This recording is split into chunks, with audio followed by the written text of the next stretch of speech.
And we're live. Hello, SHL. It's Rich and Adam again. Hello. Hey, Number 16. 16. Yeah, 4 full months of Great. podcasting. Yeah, so here we are, off season. Yeah, right in the thick of it. Mm-hmm. There's not a whole lot going on. No, I don't think anyone asked a question about it, and of course they didn't because it just happened today. But any thoughts on the Seattle GM hire? Oh, I was just looking at that. I just brought it up because I kind of had forgotten who it was. It was Static. Yeah. Okay. Yes. Yeah, I think he had made a trade before the announcement even. So it's kind of Yes. like, oh, okay, I guess that would make sense.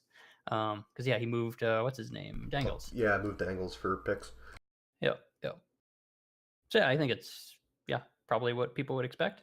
Yeah, I think it's the right move. Mm-hmm. Not like I voted on it or anything. I did hear one interesting possible choice that, yeah, I won't say it on the air, but yeah, There were a lot of interesting choices. yeah. How There, many there people were a applied? Can couple. you tell me that? Fuck, I don't remember the number. It was less Oh, than 10, but more than 5. okay, that's yeah. So I guess it feels like Seattle would be a good team to kind of step into right now I as a GM. disagree. I You disagree. think so? I Really? think I think they're in a good spot. No, not O'Callahan gone now. I mean, they just lost their. I love Clint to pieces. They just lost one of their best players. Yeah, that's true, but they got something back for him, and it's not like they're devastated by it. No, I don't think that we're going to see them in the playoffs again this season, though. I think that it might be a good place to step into if you know you're going to have to be retooling for another season or so. I Yeah, I mean, think I don't that know. I think if a GM wanted to be competitive with that Seattle team, it might hurt the team in the long run. Oh, yeah, not right away, but in a couple of seasons, they're gonna be pretty okay, I think. Yeah, But I agree. I don't know. They're right now. They're either like a fringe team. They're like gonna be fighting for that fourth playoff spot, probably. I think. Yeah, I probably they'll be in the hunt. Yep. But yeah. So Static, congratulations, sir. Even though you probably don't listen, Yeah, but big ups, buddy. I wonder if he's got a co lined up yet. I haven't heard anything on that. Of course, I didn't really look Yeah, through the thread to see if he maybe said something yeah, I don't along totally those lines. know. But I feel like they probably got some guys on there that would be reasonable candidates.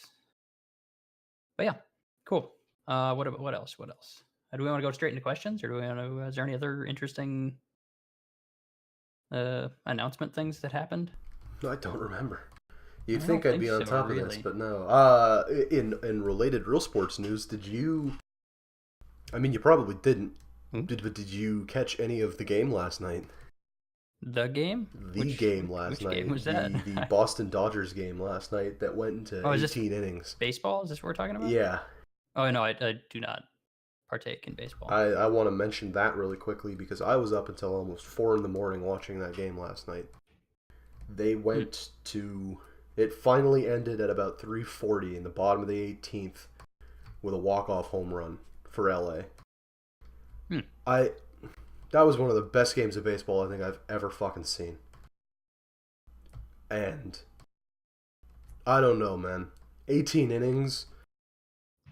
That's excessive. Yeah, it was crazy. It should have ended in the 14th, but Ian Kinsler can't fucking play baseball. So I Hmm. wanted to just give a shout out to the Red Sox and the Dodgers. I'm a Sox fan, but I wanted to give a shout out to both of them because that was the most entertaining game of baseball in the last 5 years. Period. So I don't know really hardly anything about baseball. So like, what's a typical game length, and then how long was that game? 9 innings is the typically a team plays 9 innings, right? That's the But like, typical I length of a mean, baseball game. time, like how many Oh, like hours? actual hours? Yeah, yeah. 2 or 3. It Okay. depends on how fast it's moving. Right. Um, you know, 2 hours is probably 2.5 hours is probably good. Mhm. 3 hours if it's a slow pitch. That was a 7.5 hour game. That game started at 8 p.m. Eastern Standard Time and ended at almost 4 in the morning. Wow. Okay. Um, so it was. I mean, they played 2 full games of baseball. Yeah, yeah. That's It that's crazy. was, yeah. Yeah, so shout out to that. I wanted to give a shout out to that. We witnessed sports history last night. That is the longest World Series game in history. and it shattered the previous record of I think 14 and a half innings or something like that. So shout out to baseball. Crazy. So yeah. Other than that, we can just hop right into questions unless questions. you got something you want to say. I don't think so. I'll kind of dig around while we're talking and see if there's. I know there's been stuff going on. I just haven't I've been kind of focused on what I'm worrying about right now. That's fair. So let's start we'll with. get to that. I'm Yeah, excited to talk about that. Yeah, it's part of Bonk's questions, so we'll get to it pretty quick. So Bonk asks, how have you guys been? Yeah, pretty good, I guess. Yeah, I'm chilling, man. Nothing's changed. How are you, Bonk?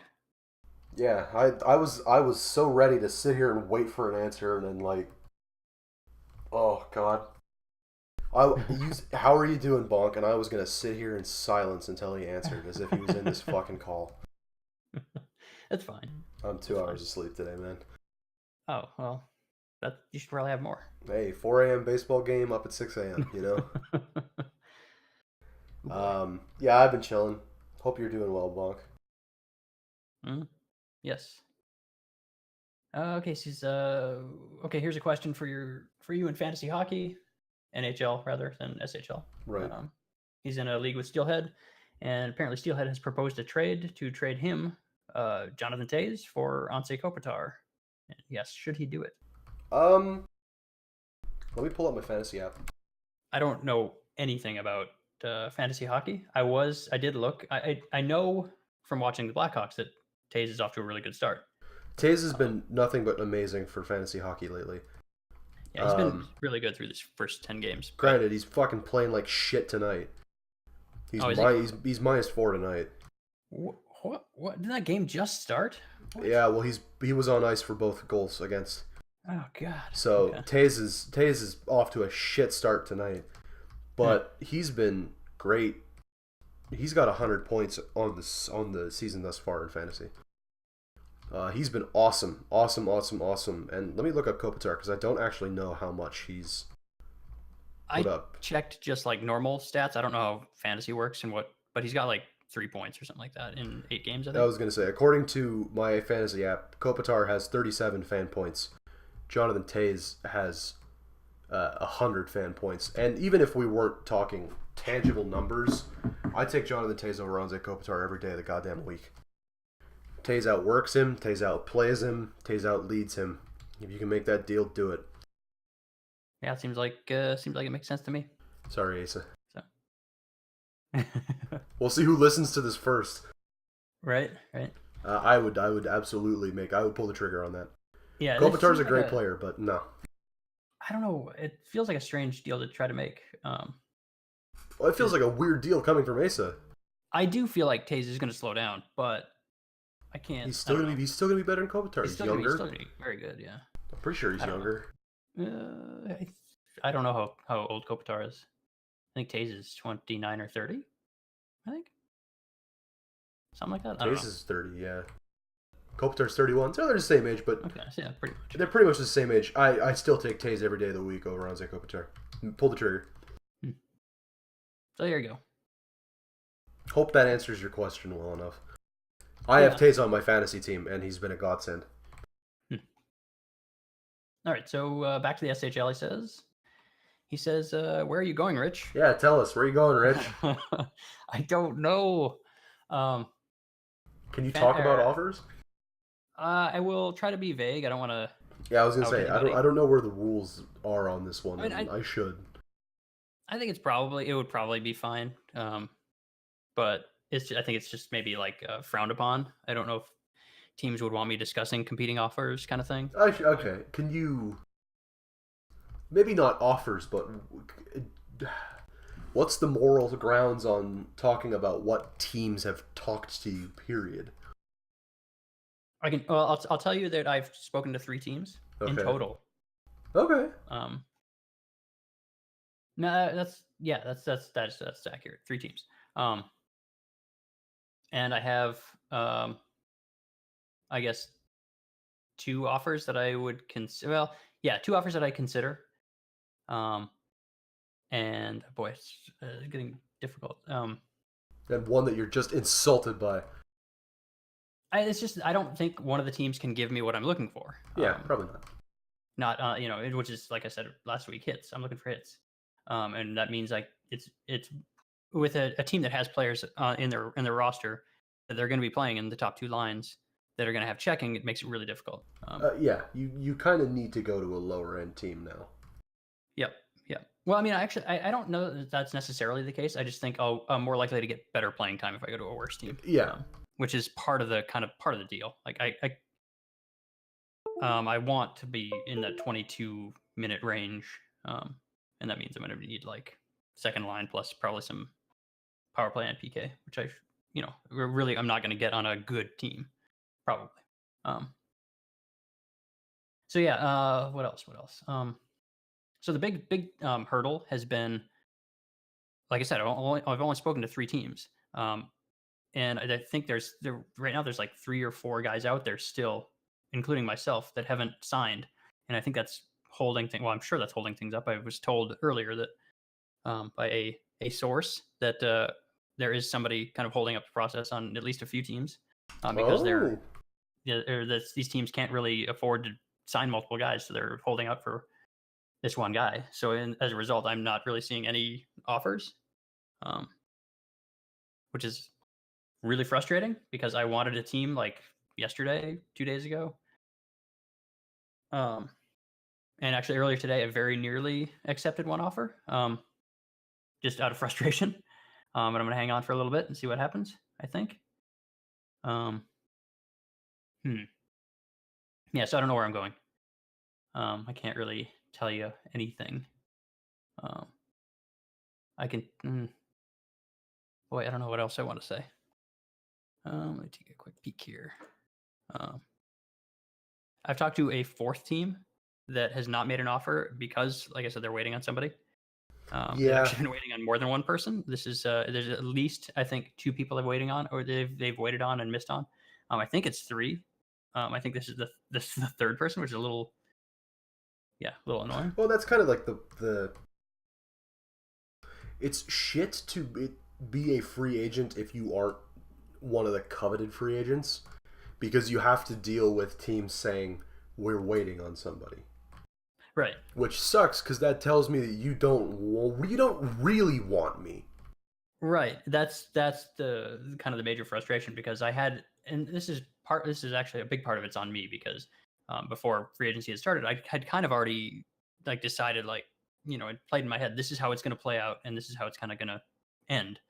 And it's not going like that at all. And so that's kind of on me for having expectations that maybe weren't realistic.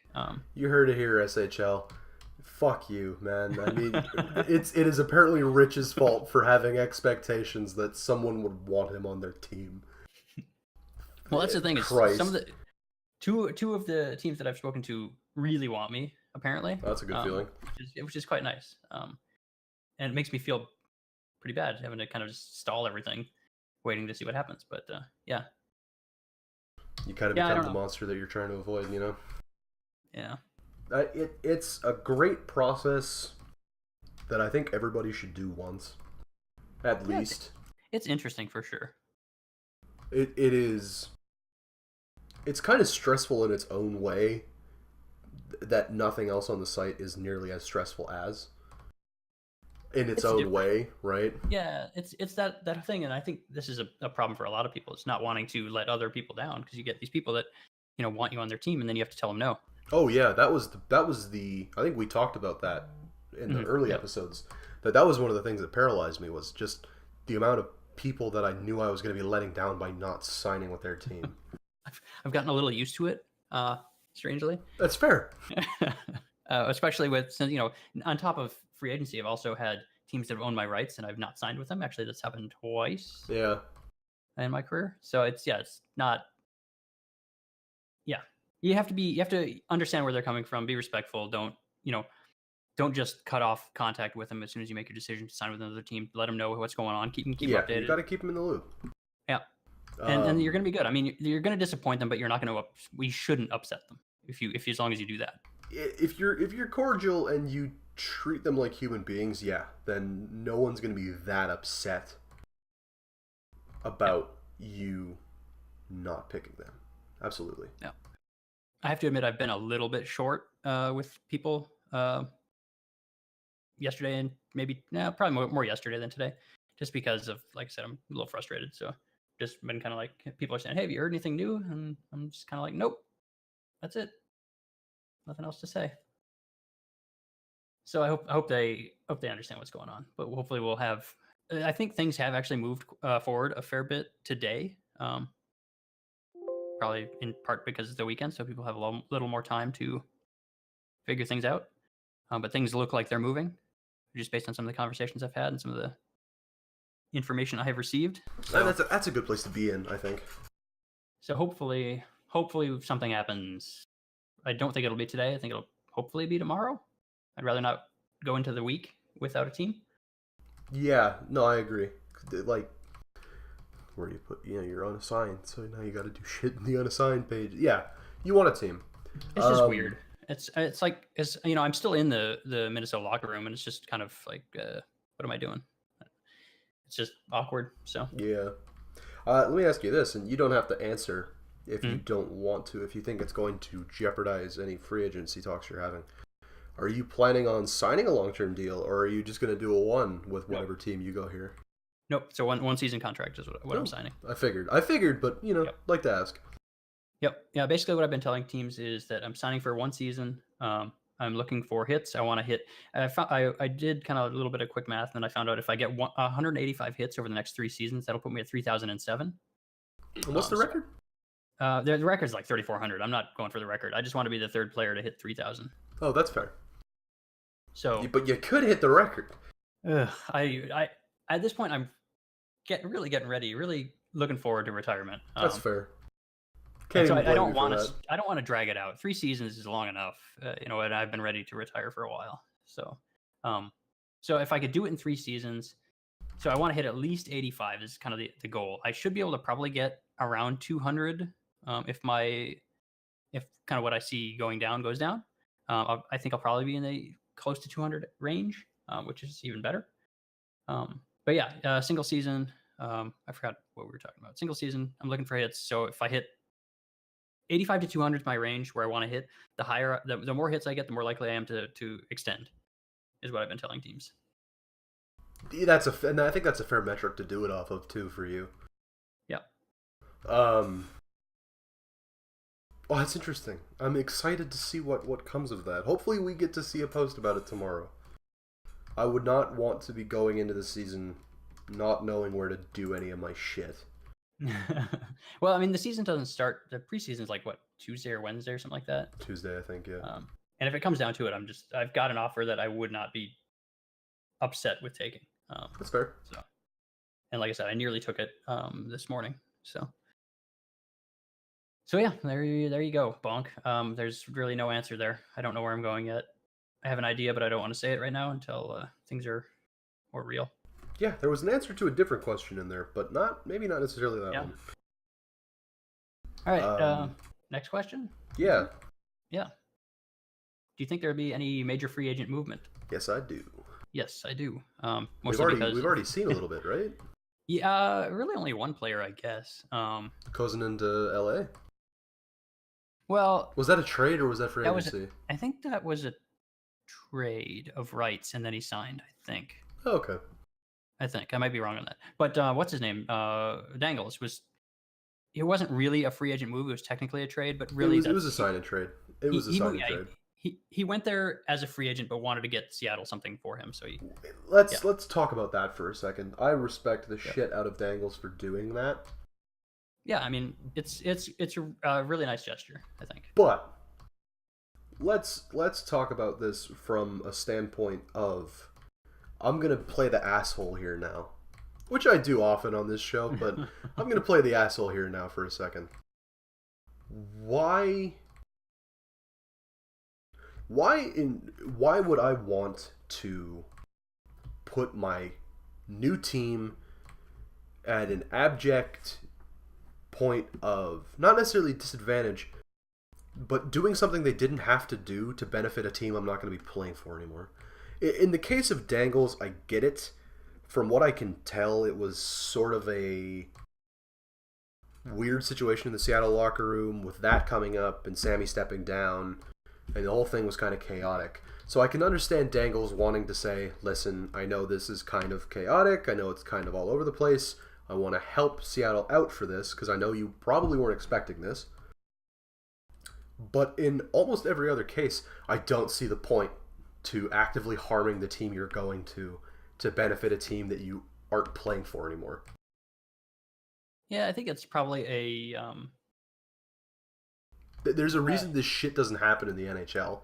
Yeah, it's because the player involved is too nice, really, is what it is. I think. Yeah. Don't sign a trade, folks. Don't. Just don't do it.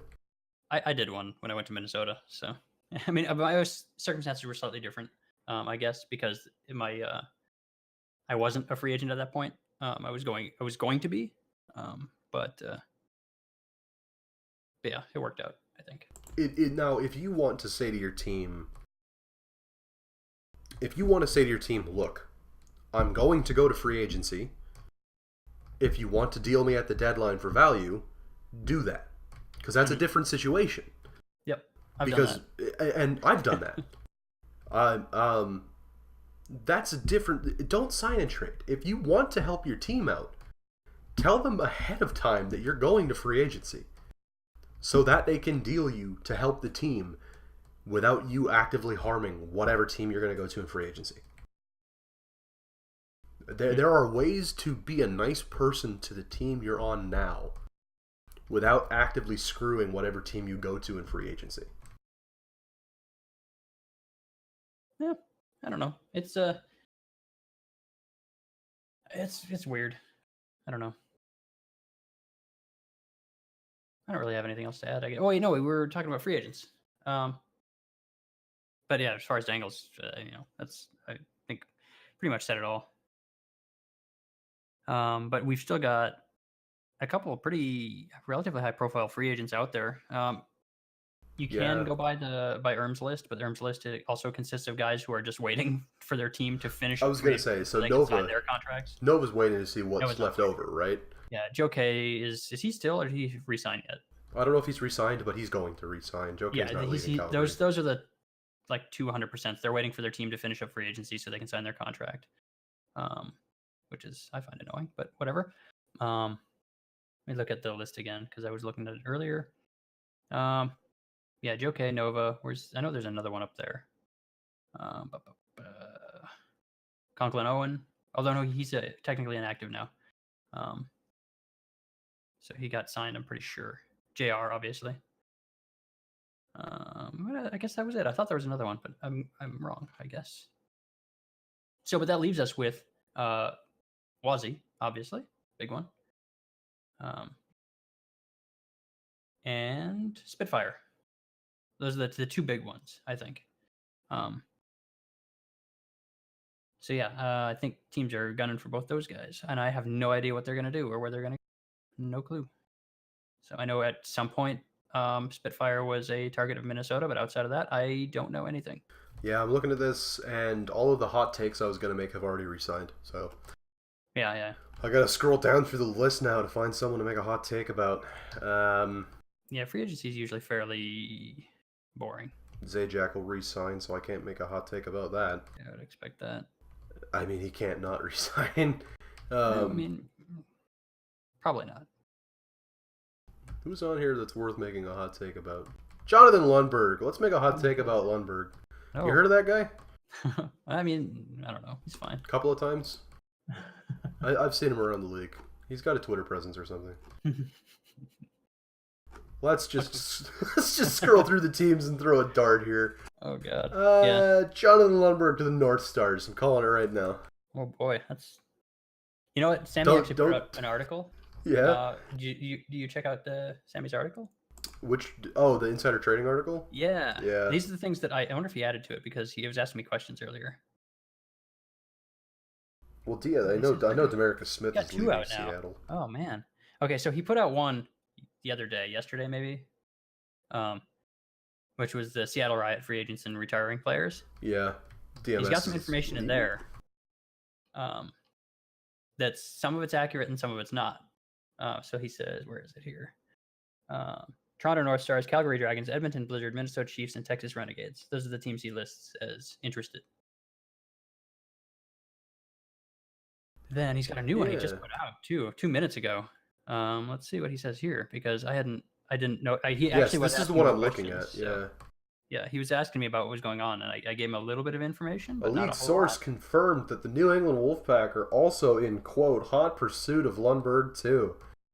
Lundberg's agent appears to have made it clear that his client is very close to a deal with an Eastern team, likely the North Stars or the Wolfpack. So there it is, folks. I love these from Sammy because there's no way to confirm this at all. At all. I love it. There I love his insider reports. They're amazing. I won't say anything about this one, but in the other article, there is some accuracy, but there's also some inaccuracy. So, yeah, that's why I love this stuff, because I know some of it's bullshit for sure, and I also know some of it's not. So, there you go. Great so job, there you Sammy. go. There's my hot take. Lundberg to the North Stars. Oh, did he mention Wazzy in there at all? He did not. Did he? No. Okay. I'm interested to see where people might speculate Wazzy's going. Or am I completely off base? And did Wazzy retire? Or am I losing my mind? I don't know if he mentioned it or not. Oh, no, it was Goonie that retired. I got them confused. My bad. Yes. Yeah, I remember that. Another season. So. Okay. So anyway, yeah, Wazzy and Spitfire are going somewhere. No clue where. No clue where, right? Yep. So there you go, Bonk. There's some major free agent movement. Major free agent movement, some hot takes. I think that's a fulfilling segment. I gotta get a soundboard for this damn show. Oh, you know what? Did you? I hope you didn't, because I don't like when you say things like that. Did you listen to the SHL draft stream by chance? I was on that stream. Were you? Yeah. Holy shit! Shit was disgusting. It was unlistenable. It was a mess. There's nothing to be gained by listening to that. No. You couldn't even tell what picks the picks were coming in. No idea what was going on. It was less of a. It was way less of a draft stream. Way more of listen to the GMs and head office talk in a chat while the draft is happening. Yeah, pretty much. Which is fun if that's what you're expecting. At least in the past, they were kind of messy in the past as well, but at least they would announce the picks, and so I could get that much from it. That was gone after like the pick 6 or something. Yeah, I think. Granted, it was a pretty shallow draft class too.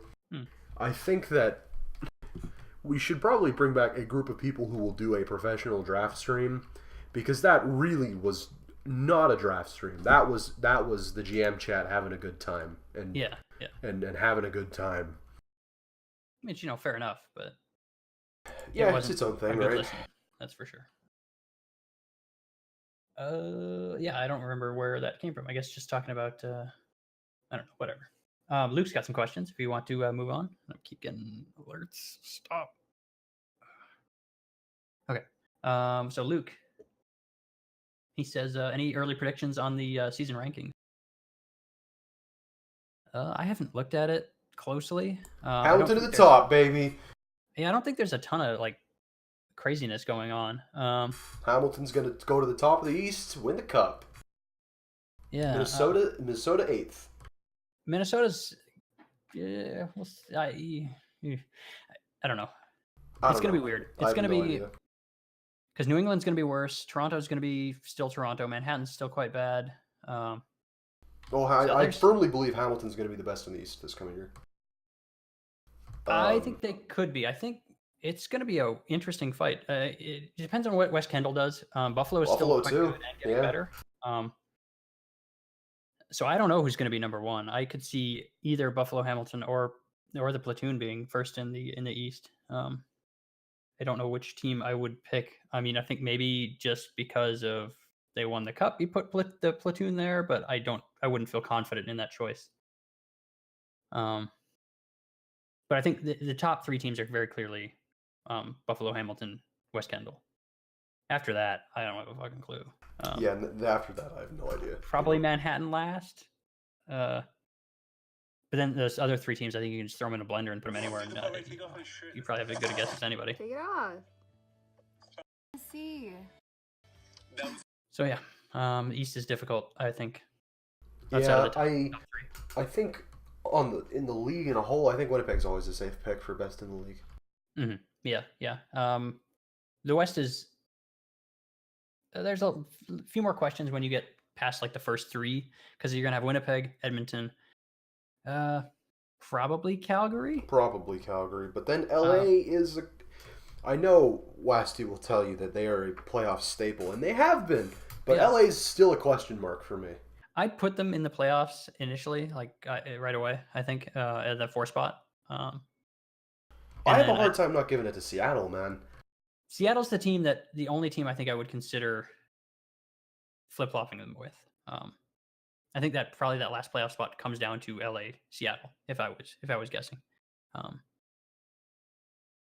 Yeah, that's what I think. San Francisco's still a ways out. Texas they got some good players, but they've got a little bit of growing. Texas is a wild card. I think they'll be better with O'Callahan. Oh, you know what? With O'Callahan, with maybe they're going to be all right. They're going to be good. I don't know if they'll challenge for 4. They totally could, though. Yeah, maybe that 4 spot's a bigger toss-up than I thought. Maybe that LA, Seattle, Texas group could actually be any of the 3. I hadn't given that much thought because I've always, for the past few seasons, Texas out of the playoffs has been a fairly safe-ish bet. So I don't know. That's tough. But I think Winnipeg at the top is a fairly easy choice. I'd go Edmonton at easy number 2. I think you could probably flip those. Depending on the day, right? Yeah. Edmonton will hopefully find their lines after losing them at the end of last season, and not be a disaster. They should be good. On paper, they're very, very good. So, the second question is, unless do you have anything else to add there, standings wise? No. Manhattan bottom of the league. San Francisco right above them.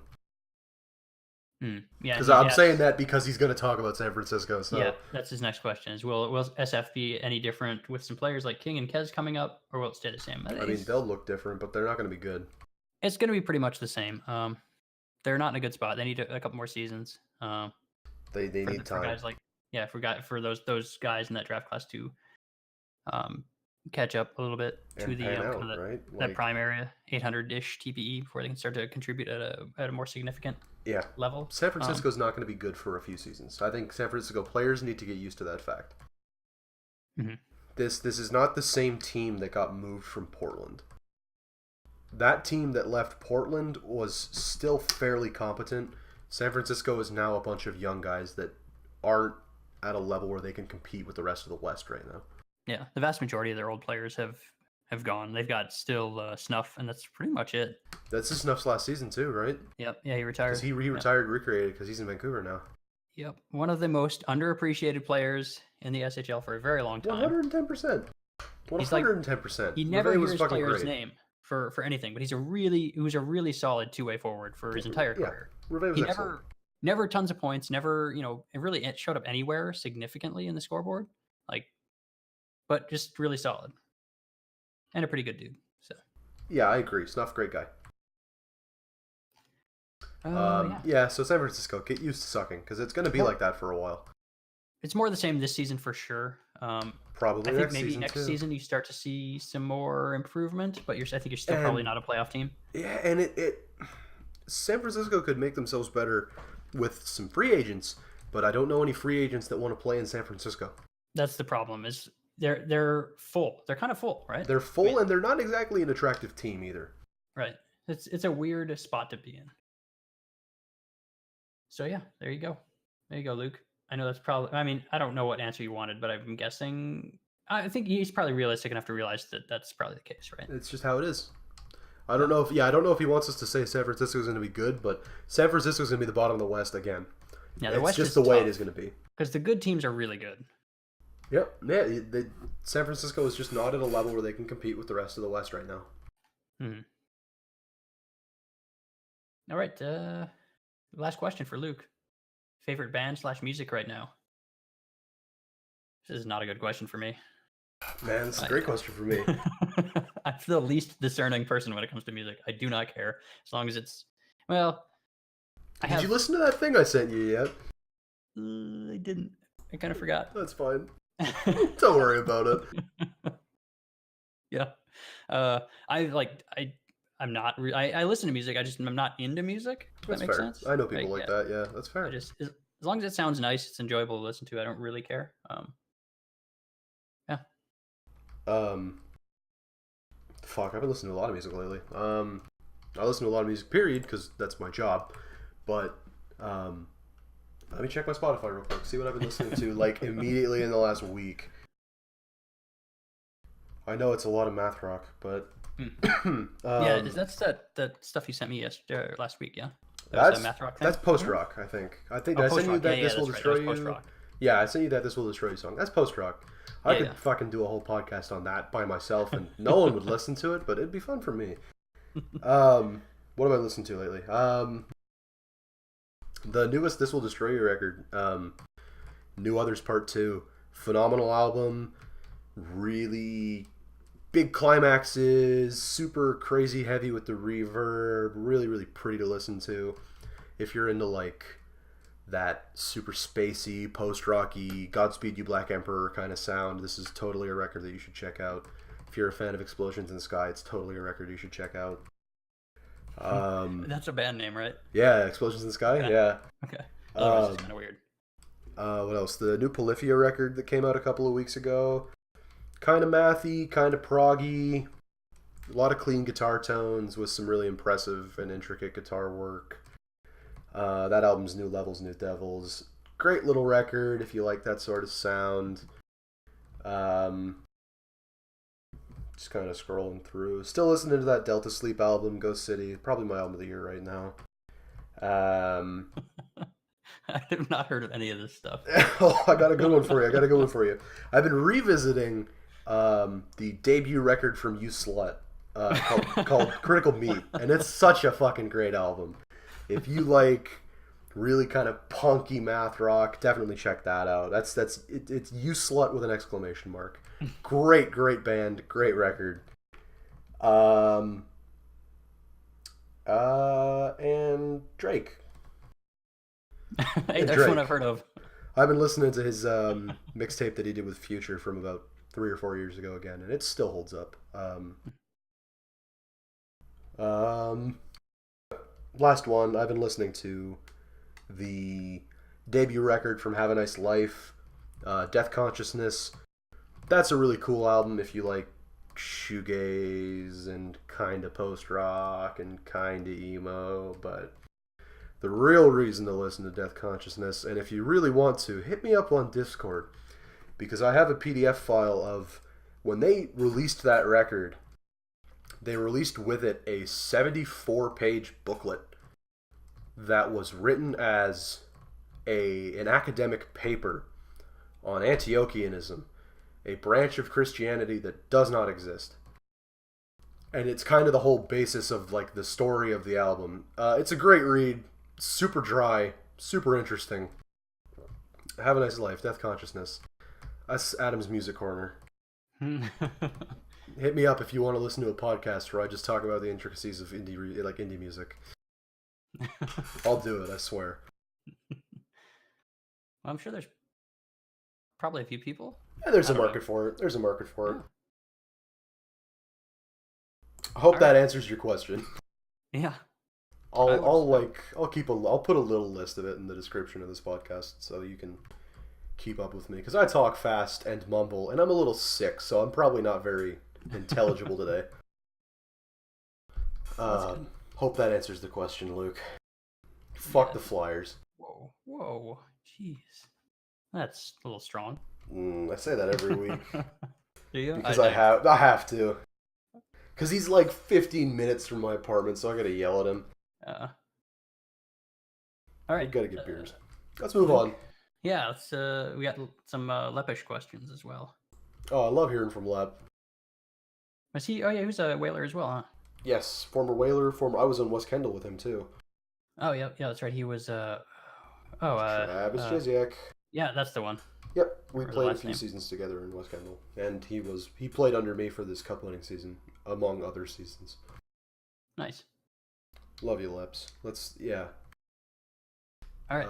Lepish says, "Hey guys, hope you're enjoying the weekend. I am, brother. Yeah. I've been sober for a combined 10 hours in the last 48. Ooh. So it's been a good week, and I'm gonna get drunk after this podcast again. But nice. It's been a fun weekend. You have a good weekend, Rich? Yeah, it's been pretty good. I've been playing the old Red Dead Redemption 2. How's that? It's pretty great so far. I hear So, good things. Yeah, there's a lot to do, so it's a little. At times, it can be a little like, oh, I don't know what to do next. Bit overwhelming. There's so many little markers on the map. What do I do? That's fair. But yeah, it's quite good. Quite good. That's fair. What was I gonna say? I picked up one of those Super Nintendo minis. So I've been having a good time playing like Donkey Kong again, man.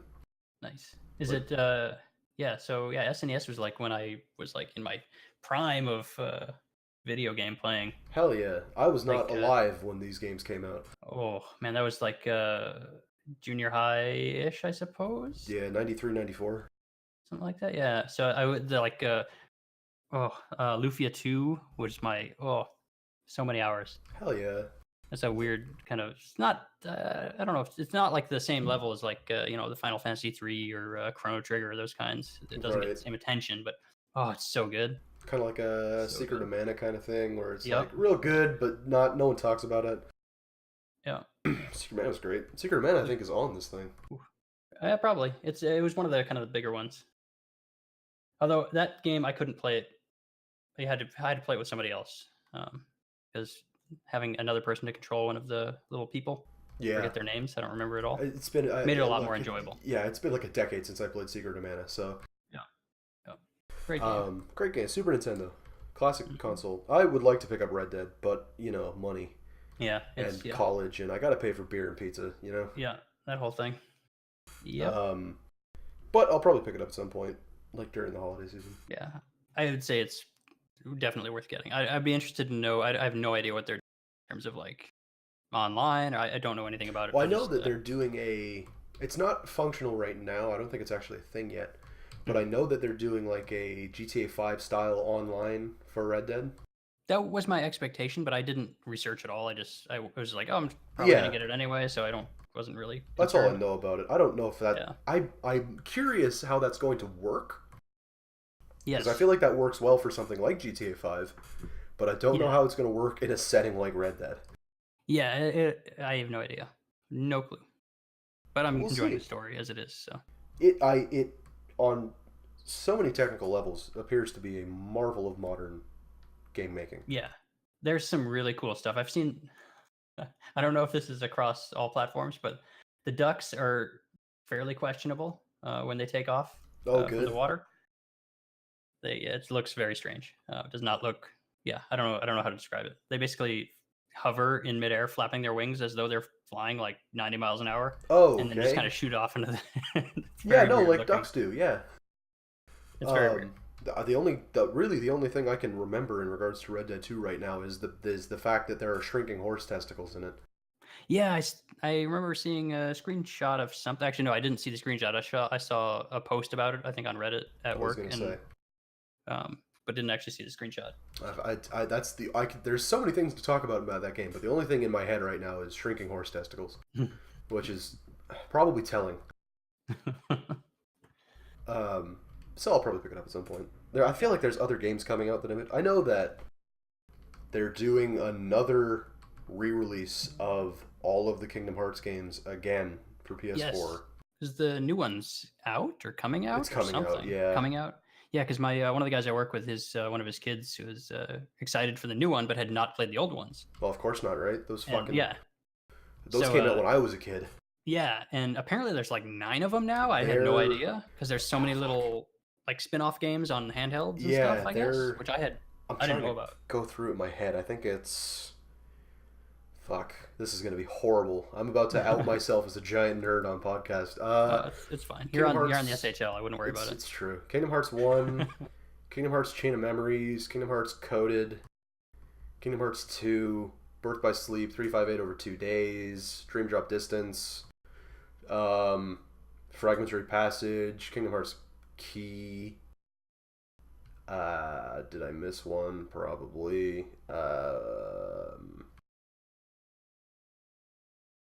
Recoded. Rechain of Memories.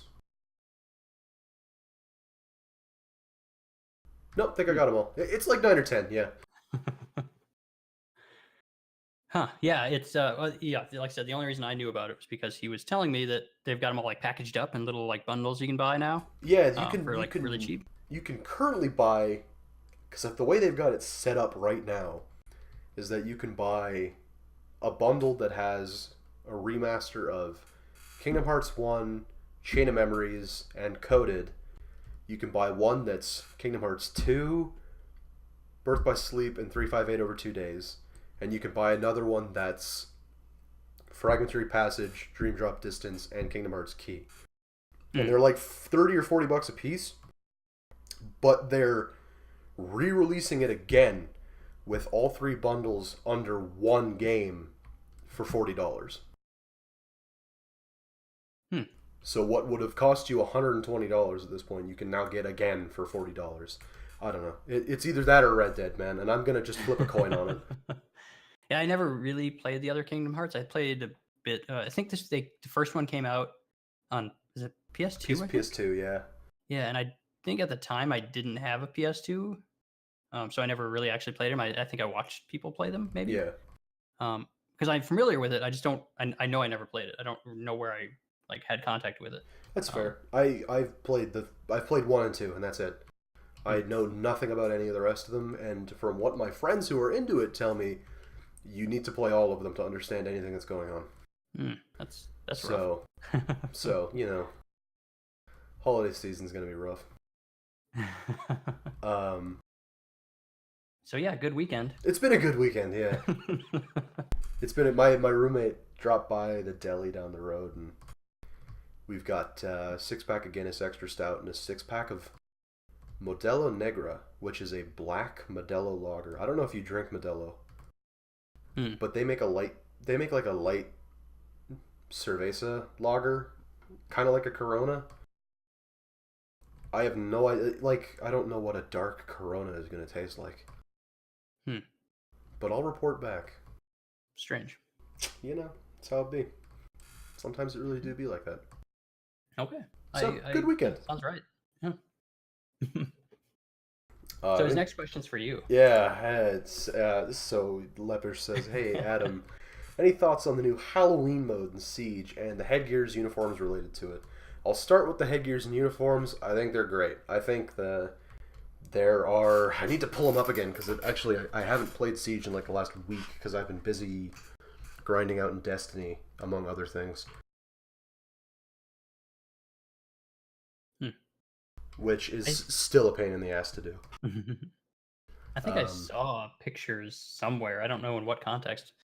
Of there are some good new Halloween skins. I know Ash has kind of a zombie skin that's pretty sick. Or rather, that was last year, wasn't it? Yeah. Something like that. I need to... Okay, I'll just go to the subreddit. They'll actually have, like, pictures of shit. Instead of trying to deal with games journalism attempting to tell me what's going on. Yeah. So, yeah, new Valkyrie headgear is really good. She's like a nun, kind of. I'll link you this thread if you want to look through them with me. Sure. Just so you can have an idea what I'm talking about. Yeah, I have no clue. These are all just purely cosmetic, right? These are all cosmetic, yeah. Siege has a lot of cosmetics. So that Valkyrie headgear sanitarium's pretty sick. I like that. That's kind of neat. What's Vigil? I think is the Scarecrow mask. Yeah. Yeah. That's pretty cool. tight. Oh. The new Jaeger's really good. Thermite one is rough. The Thermite one's rough. That's the worst one. That's the worst one. I like that Jaeger headgear. I like the idea of just a skull. Cool. That's pretty tight. Finka's is weird. I don't know what to think about that. Yeah, I think this is supposed to be a reference to the Outbreak game mode that was a thing when Finka and Lion were introduced. I think. And that Vigil uniform's great. I like the Scarecrow uniform a lot. It's not the best Vigil skin. I still think his Pro League skin is the best he's ever looked. So is that that's a whole uniform then? Okay. Yeah, the Vigil headgear and the Scarecrow uniform. I know they're also bringing back last year's Halloween skins. So like Buck has a hockey mask. Buck's got like an old goalie mask, like a Jason style goalie mask, and Mira's a skeleton because of course Mira's a skeleton. I don't know. The skins are fine. I would like to bitch about the Halloween mode for a minute. Because I'm going to be honest, and Lepish may disagree with me, but I don't think he will. House is, bar none, one of my least favorite maps in Siege.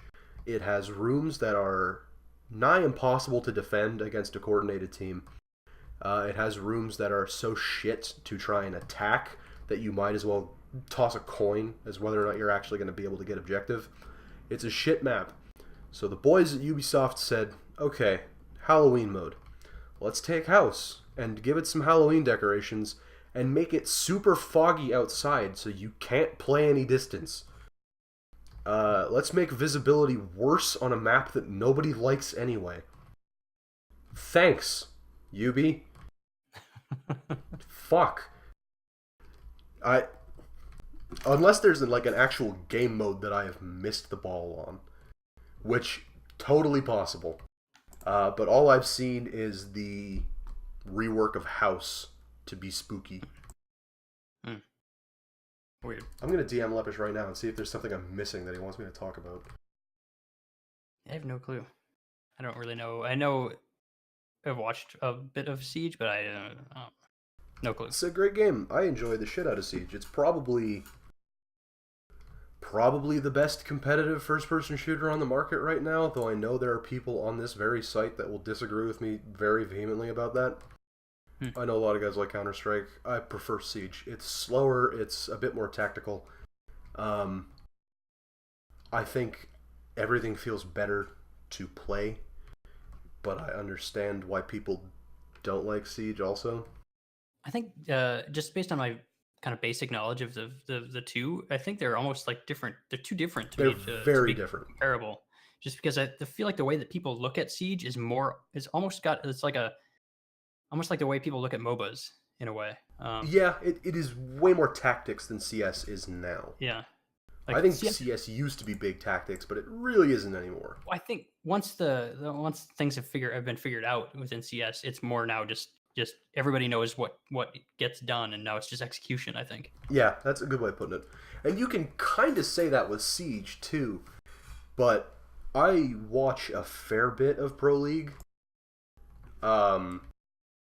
And it is amazing to watch the dudes who do it professionally still slip up on shit. You know what I mean? Like, when you watch high-level CS play, those dudes know what they're doing, and the only time they're really going to get thrown off their game is if something goes so wrong that it completely flips them. High-level CS, or I should say high-level Siege, is a fucking crapshoot. You know where to come from, but it's kind of more like a fighting game. I don't know how much fighting game you play. Not really. But a lot of you can master inputs. You can know everything you need to know to be good at a fighting game from a technical standpoint. But 80% of a fighting game is reading your opponent's next move. What did they just do? What are their options from there? How do I counter it? And hoping that you guess right. Siege is kind of the same way. You're in a room, you've reinforced some walls, but they have a thermite. Which wall are they going to come from? If you haven't reinforced walls, do they have a soft breacher? And which wall is that soft breacher going to come through? And you can hold an angle, and you got to hope that you anticipated the right angle. That's why you do see sometimes, less in Pro League, more in casual and like low silver, bronze play, guys will leave one wall unreinforced around to other reinforcements to kind of force entry. To the idiots that fall for it. Right. I don't know. To me, Siege is almost like a fighting game more than it is a first-person shooter. It's so much about anticipating what your enemy is going to do, and holding an angle, making a play, using your gadget in anticipation of what move they're going to make. Anyway, fuck the Halloween reskin of House. It's shit and I hate it. Did he say? No, I didn't hear anything back from him. I'm just going to continue with that opinion though. House is a shitty map. He's got one last question. He says, any players that might be surprise contenders for personal awards in the coming SHL season? Finn Kruger, baby. Finn Kruger's going to win the Jeff Dar. That's going to be tricky. Hey, we'll see. I don't know. It's really tough. It's tough to do awards with nothing. It's so hard to tell who's going to be, who's going to be the guy this season. I think you could make a statement like Tigol Biddy's being a potential nominee for Jeff Dar because I think he's going to see a lot of ice time and see a lot of hits on a team that doesn't necessarily hit all that much. I agree. But it's hard to call surprise contenders. Preseason's a metric you can use, even if preseason often doesn't mean jack shit. At least preseason gives you an idea of what the numbers might look like. But in the middle of the offseason, when we still have people changing teams, I don't know. I think it's hard to actually make an educated guess with no information. Look at the nominees this season, and there's a lot of them that are going to make sense predicting potential nominees for the next season. Guys like Visser, obviously, it's he may not happen, but it's a reasonable bet that you could say Visser could be there again next season. I think maybe even actually, a guy like Louis Garrett has, I think, a strong potential for MVP next season as well. Mostly because I think Seattle leans on him quite a bit, and they will continue to do so.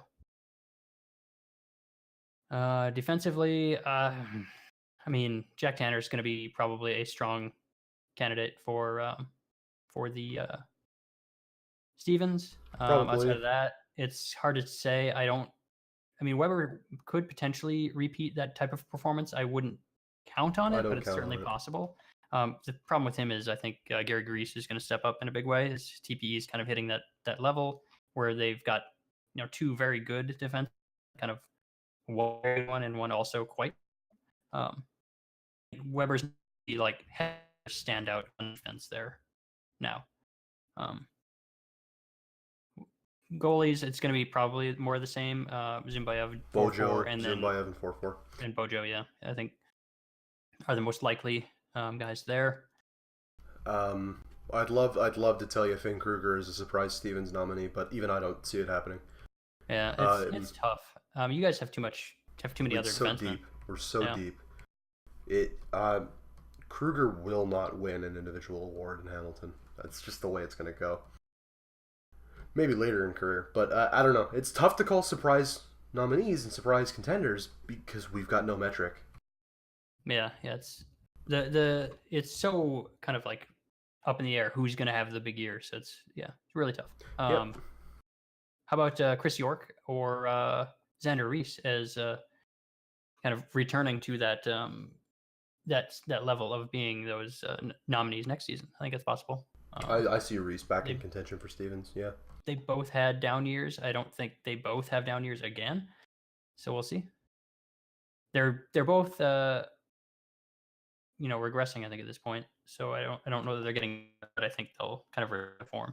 I think York and Reese will probably both be back in nomination because you're right. They're going to have They're going to have a good year. Last year was an outlier. They'll both be back in contention. Wouldn't be surprised to see Reese contending hard for the Stevens this coming season. Yep. So that's it for questions. How are we looking on time? Because we probably should fill a few, even if we are up to an hour, probably should fill a little bit more. Yeah, we are 30 seconds short of an hour. So yeah, and we have spent a fair bit of time on non-SHL related things. It's true. Any SHL related things to talk about? maybe we can talk about a little bit more about the All-Star selections. Yeah. We can talk about where's the thing, the old graphics competition thingies. It's true. I think what's this? Didn't we get one finished up here? Was Ken Lowell? Did the Wolfpack logo design, or was that done already? Did we talk about it? We Let's definitely talked about New England, right? We definitely talked about New England. No. Okay. So, but did the results get posted? I thought for some reason I thought they did. Am I losing my mind? I don't Apparently know. they haven't. I would love to tell you that I know and I don't. Sorry, I'm looking through the thread now because I thought they had. Oh, what is this? Oh, these are people posting in the thread their potential things, even though I think they were supposed to send them directly to King. Probably. I don't do graphics, so I don't really keep up with graphics that much. Oh, so this is disappointing. I thought there was results. Maybe I just saw that people were posting. Apparently, what I saw was just people posting their stuff in the thread, even though they weren't supposed to. So, cool. Dang it! Thought we had something there. Well, we can talk about All Stars. Yeah, let's do that. Let me go back to it. Only 3 unanimous selections in the All Star team. Yeah, a bit surprised that Weber and Tanner weren't unanimous. So I mean, Visser was obvious. Visser's clear, and I think Deckens and Lagerfield make sense for the rookie team to be clear. Unanimous selections. Yeah. Yeah. Sort of surprised to see Andani on there. I don't know what kind of season he had though. Yeah, I don't know either. I wouldn't be able to Carlson say one way or makes sense. Harvey Danger makes sense. And Jesus Christ was the best rookie goaltender in the league, so. Was he the only one? I don't think so, but I'm actually shocked that he wasn't a unanimous selection either. Yeah, I suppose if he was the only one, he probably would have been, huh? Yeah, it's a little weird. I guess I don't know the rookies well enough. The other ones I'm a bit more familiar with, the regular All-Stars. Yeah. Visser obviously, but after that, I think the forwards do get a little goofy, so I'm not super surprised to see no other unanimous selections for forwards. Yeah, agreed. Surprised. And Tanner, which is surprising. No, I'm surprised to not see Bojo on even third team. Yes, I am not sure how good Abdizi McFadden's season was. I didn't think it was good enough to snub Bojo from third team All-Star. Was he nommed for the old? He was not. McBride Reno thingy. It was Zimbayev 4-4 and Biscuit, as far as I remember. Yeah, I thought it was. I could be completely off base on that, but that was my memory anyway. I voted on that. I hope I'm right. Oh God. Where is it? Best goalie. Yeah, it was it was Marmeladov and 4-4 and Zimbayev. Oh, I thought Bojo was in there for some reason. I think he was kind of in that mix where he could have potentially been a. But I think, I think the goalies weren't outstanding last season. So like even Zimbayev wasn't like, he was like a 0.1% better. Yeah. Than save percentage or something like that. I'm thinking of playoff MVP, but still, I don't remember McFadden's numbers. And no. But I don't think when we were discussing the McBride potentials, I don't think we even touched on McFadden. Even mentioned him. Yeah, I don't. So maybe that's surprising. Surprised. I mean, I could complain about the fact that I'm not on one of these, but whatever. Surprised that Adam Kaiser is not on one of these. I don't know. He was top 7 in scoring. I believe he was 6th in scoring, ahead of Kruger and Owens. Surprised to not see Kaiser on here. Tanner and Weber first team makes sense. Yep. That's a no. Zimbayev first team makes sense. I would have thought one of or both of Tanner and Weber would have been unanimous selections, but too much contention once you get past Weber, honestly.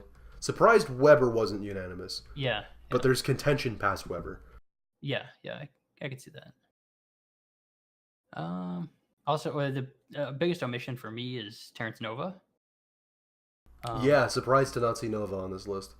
I think even if he's third team, because when you compare him and Alex Light, he's like better in every category except for goals. Alex Light had 23 and Nova had 22, but he had like 8 more total points or something like that. I think Light was like a +7 and Nova was like a +27. And Light didn't really have any hits, and Nova's got like 100 and some.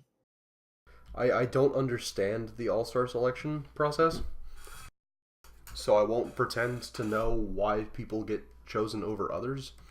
Yeah. But some of these just don't make any sense to me. I'd have to look. That was the only one that stood out to me. Was Nova, like very, very glaringly, because he was like 4th in the league in points or something like that. He was really Nova high was up there. very high. It's actually impressive that Nova didn't manage to get a nomination. I get, like, because I think they do consider players playing center versus players playing wing, so I think that's a factor. Maybe, but even still. Yeah. I don't know. I don't know how I don't know how the voting goes, if it's like a point system, and then so by virtue of that, there's the potential for weird kind of outcomes because of the way people vote. Maybe I don't know. I don't know the process. So. I don't want to say anything negative about the process or the people involved, but I just don't understand it, so I don't want to take any shots that don't make any sense to take. Yeah, I mean, it's at the end of the day, we're recognizing people, and congratulations to all the people that were selected. But yeah, we should always try to do a better job, I think, in recognizing people. But that's what prompted Nova's media piece. That was a good media piece, honestly. For the record, I didn't say any of that. That's all fabrication. He wrote all that. Really? A fairly extensive quote from my player in there. Are you saying that live? Can we call in to Nova to get him to refute that? I didn't write that. That's fine. I mean, I don't care. I think it's probably accurate based on what I remember from it. I'm looking at it again.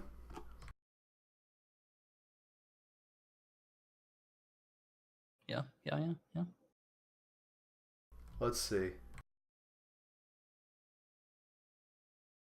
But in order to be considered the best, Nova can't make his presence felt on the physical side of the puck. His indifference towards checking has inspired his fair share of mocking memes, soft comments, and exposing videos. But teammate Jonathan Lundberg refuses to allow Nova becoming a sieve under his watch.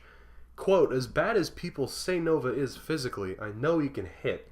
He's too athletic and big not to be able to, end quote, Lundberg told the press. So what I try to do is continue to stay on him, continue to push him like, hey, I don't care how mad he gets at me because it doesn't matter. I'm not doing my job if I don't let him know what he's not doing. Physically, we try to hold each other accountable. He knows that. He really play on all ends of the ice. When we see he's not doing what he's supposed to do, us as a group, we let him know. You tell me you didn't say that? I mean... That sounds like you. Put a Swedish accent on it, and I think, it's probably right. All right, Yeah, there you go. Okay, I have an update from Lepish. Uh-oh. Apparently, and if I'm reading this right, because I haven't played Siege in like a week, and I know the Halloween event just started, I said to him, new Halloween game mode or just the house reskin?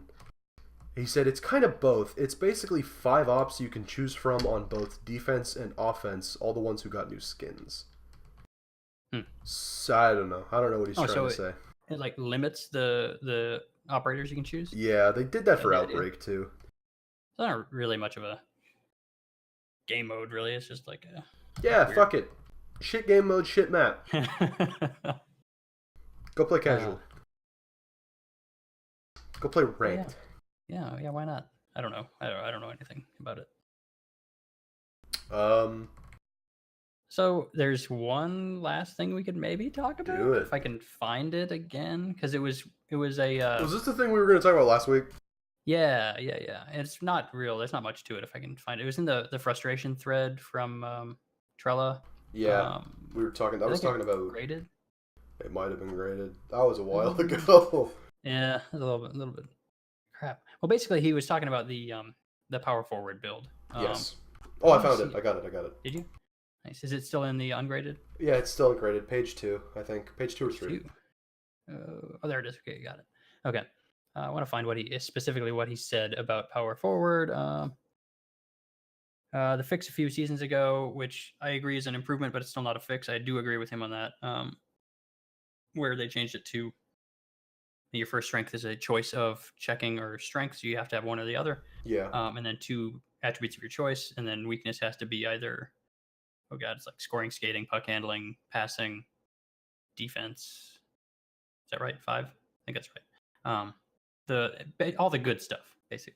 And then so that was change. Yeah, that's a positive change for sure, but still doesn't really change anything. So checking weakness is only viable build in the league. That's kind of true. I don't necessarily totally agree with that, but I think, yeah, I don't totally disagree with it either. Also don't think that a defense strength is required to be successful in this league. No, It's no, becoming you can get away with 90 defense, no problem. it's becoming more common, and I think it is truly the most optimal build, but it's not necessary to have a successful player. You can get away with 90 defense. There's no need Absolutely. to have 99 unless you're a defenseman. Even then, I mean, it's certainly better to have 99, but yeah, I wouldn't say it's you need to have that for. He says the only viable build, and yeah, kind of not. Every player's the same, yeah, kind of. Let's see, where was it? Maybe it was in the comments. He does make a good point about the having to max out your weakness, whereas basically any other build in the league outside of power forward, a defensive defenseman, too, sort of. It's a horrible archetype. You have to max your weakness, and no other build has to do that. That's the biggest problem with the power forward build, and to a lesser extent the defensive defenseman build. Yeah, absolutely. Because it's a massive TPE sink. It's like 260. I gotta look because I say I think a different number every time. But it's well over 200. So weakness 85. It's 280 TPE to take your weakness from 40 to 85. For a non-weakness, it's 160 to go from 40 to 90. So it's massive. It's massive. And when it's an attribute that for almost every other build, it's the dump attributes checking usually. When your rest of your build's done, you just kind of start feeding points into that, and it's as good as banking it basically because you don't care. But with power forward or defensive defenseman, you have to. You could, I think, more realistically as a defensive defenseman, ignore, like, say, for example, you take scoring. In my opinion, scoring weak and then ignore it. It's not great, but it's not totally out of the question. Right. I think I kind of lost you for a hot second in there. What? Can you repeat what you said? Yeah. I think you cut out for me, and that means you will have cut out in the VOD. Okay, yeah. So I'm not sure. Do you know what I had said before that? You ended with scoring. Okay, so as a defensive defenseman, as a power forward, though with power forward to a lesser extent, scoring I think is the most optimal weakness choice. But as a power forward, you pretty much have to max it. As a defensive defenseman, you I think can somewhat realistically ignore it. Maybe not entirely, but you don't have to take it to 85. I don't think. So I forgot where I was going with that now. So yeah, power forward is basically the only build that you kind of have to do that on. Invest that huge amount of TPE into the weakness. So it's I absolutely get the frustration on that because that's my problem right now. Is my player should be okay. My player should be a lot better than he is, but because my weakness is still 84, my player is effectively like 150 TPE worse than he should have to be. If I had a checking weakness right now, I would basically have a 268 TPE. My math is terrible. 268. I said it again. Extra TPE in my build in places that matter. But because I'm a power forward with a weakness that I have to spend points on, I'm effectively just a worse any other build forward. In terms of offensive production, anyway. I think there is value to having a forward that checks. I think it can be worked into lineups and made quite successful. But there's some things in this thread that people mentioned as potential fixes that I think are bad. And the first one is Bojo right off the bat. He says he wanted to remove checking as a weakness. And I think that's a terrible idea. It would technically fix the problem, right? Yeah, technically. Sort of. It fixes the problem, but it makes power forwards not exist, basically, is what it does. Because right now, having a checking since so many players have checking weak in the league, even just having checking as not a weakness, you don't even need it as a strength, but it's just a standard attribute. That's as good as having it as a strength, because so many players are checking weak. And what it effectively does by making everybody have standard checking, then it's like power. The one thing that makes power forwards unique as forwards is just no longer exists. So I think it almost makes them worse. And then I don't even know what you would do with a power forward build at that point, like compulsory strength as a strength, and that's way less interesting to me. Last week I was doing a lot more thinking about it, and I had some ideas, and now I've forgotten them, unfortunately. I don't remember what it was. I had some. There's no my kind of my main point that I was going to make was I don't think there's any good way to fix it. I don't think you can fix it. I think we just have to kind of live with it. It's part of the nature of Simon T. Because we have so few attributes to work with, we just kind of have to deal with the fact that it's just a worse build. And I don't know what you do about that. I would maybe. So power forward is a really strong center build if you're willing to invest the TPE. The problem is it makes you invest so much more TPE. I almost want to say to warn people against it, taking power forward as a center, because of you need so much more TPE than anybody else. The face-offs requirement, exactly. That because we do see people come into the league, build a power forward, and then swap out of it. It's not. I don't know how common it is, but it's certainly not uncommon. And I wish I had remembered the things the other fixes I had. I don't remember what it was. But yeah, there we go. I don't know. I guess I don't have anything to add anymore. I would have last week. Yeah. I don't know. It's a weird situation because it should be a viable build, and I mean we talk about it all the time. The current iteration of the simulator does not allow for defensive defensemen and power forwards to be viable from a defensive angle. Well, I mean they're viable. It's just it takes more. It takes more, and they're less optimal. I shouldn't say viable. I should say if we had turnovers as a stat, you would see people taking power forward and defensive defensemen more. I think. Possibly. Defensive defensemen, I think, certainly more. I think power forward's still going to suffer from the same issues because I don't think they necessarily generate more turnovers than the other forwards because of the vast majority of turnovers occur as a result of passes intercepted. So I don't think it would be a big enough difference from a power forward standpoint. I want to look at where is it? The IHF, because I was going to this is another thing I was going to talk about, the nature of checking in Simon T, based on what happened with Sweden in the round robin portion. If I can find it. Sweden. So my player is we actually changed lines. So that's interesting. That does change things. My player has there are 4, or I think it's 3 or 4 forwards in the league, in the IHF at least, that have higher checking than my player. I think it's 3. They all have 90. I have 87.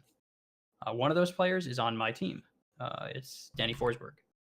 Now, for the first at least 6 games, we were on the same line. And so he's got 90, I've got 87. Pretty close. In those first 6 games, I had 6 hits, and he had, I think 13 or 14, something like that. Of my 6, 5 came in one game. So having it's just that really bothers me as 87 checking being, like I said, the second highest. Second highest checking value of a forward in the league. I should have more hits than that, but because of I think the way that it handles checking, higher checking doesn't generate hits. It just makes you more likely to get the hits as they become available, which is weird. I don't know why. I don't know where I was going with that either, but I thought that was funny. Like difference of 3, and he's basically taking all the hits. I had 1 hit in 5 games, and then the 6th game I had 5 hits. After that, we changed lines, and I was no longer on the same line as him, so things got a little different. So I can't really offer any insight there. And obviously, 6 games is a pretty small sample size, but it is kind of indicative to me of how that works, how checking works within the sim. So that's part of it. Yeah. I wish I had remembered what I was going to talk about last week. But, yeah. I'm super late to it, but I'm going to jump into this fucking Gareth Rush thread. Uh-oh. Why not? Oh, yeah, we've got another guy pretending to be Conor McGregor. Great. Another guy. The last one was Winter. I think the last one was Wick, right? Yeah. And whatever, Wick's a fine person. This is just hilarious to me. I mean, this dude is getting, like, defensive in this thread. I don't know if you've read any of it. I saw, I think, part of it. Did it get graded? I don't see, there's a lot of stuff going on in SMJHL media lately with the bonus. But did it get bumped into graded? Because I don't see it. No, it's in the Thunderdome, bro. Oh, there's a Thunderdome now? Yeah. From yesterday? Oh, no. Man, SHL, what is he doing? Oh, the jackass who wouldn't sign with the Raptors? Is that the one? Yeah. Oh, no. I mean, the Post is actually wishing him good luck. Oh, really? Well, I mean, wishing him good luck in the Thunderdome, though. Yeah, I don't know. I showed up and I saw him make a comment about JSS calling it. Like, JSS called him out and said, "This isn't funny. Honestly, you're kind of just looking for attention and you seem like an asshole." And then this kid writes, head office members getting real life petty over a character angle. Who hires these clowns? So I'm hopping into this thread. Let's have some fun tonight. I know I'm super late to the party, but you know what? I'm here to defend head office. Let's get real with each other. I think it's. I guess I don't know the whole story, but it's one thing to have a character within media, but it's another thing if you bring it all over the rest of the forum. Oh, he's fucking look. You act like a clown everywhere else. Like, I said it in this post, but he got called out for being stubborn and unreasonable, and he's stubborn and unreasonable. He was upset that he didn't get drafted 3 positions higher. Really? He was upset that a dude who had joined the league closer to the draft than he did got drafted 3 positions higher than him. There's being a character, and then there's being petty, stubborn, and unreasonable that you didn't get drafted in the first round of fucking juniors. Where is this? This is that Rush guy, huh? Wait, didn't Calm he? down. This is his second player. He recreated. It's not even his first player. Yeah. So obviously, you're not going to go as high as maybe you think you should because people are going to be hesitant. You're going to recreate again. How can I look at? Oh my God. I want to get into some beef tonight, baby. I'm super late to this thread, so it's going to be cold and no one's going to start shit. But you know what? I want in. Oh, here we go. This new skin is confusing me. Yeah. I think my skin I used got taken away or something. I'm not sure.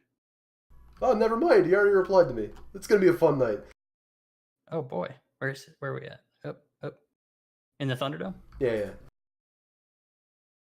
Live Thunderdome, baby. Here we are.